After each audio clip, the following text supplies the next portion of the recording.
So a large question for making ceramics in West Asia throughout time is Chinese porcelain.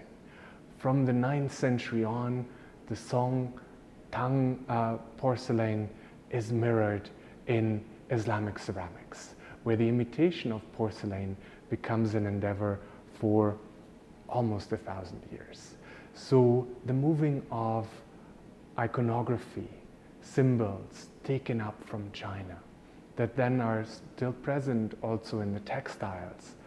also in the book art, or the usage of calligraphy as a representation of faith,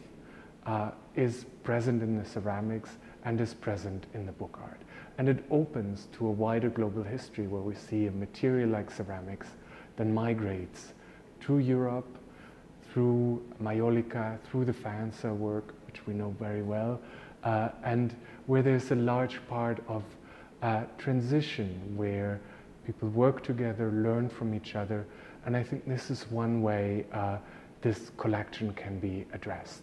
And at the same time, there's very local, very specific material that tells us the story of a specific place, of a specific time, of creativity and of a cultural expression that I think we cannot necessarily pin down to the notion of one religion or one language. So the gallery here shows a large diversity of Arabic, Persian, and other languages spoken in the Mediterranean, and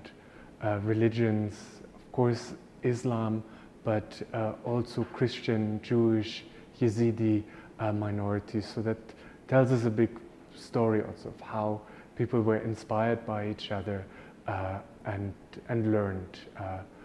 stood in conflict, but also cooperated. I think on the one hand, maybe separating the story of the materials and bringing stories then again back together and make the objects of the collection and of the whole house speak to each other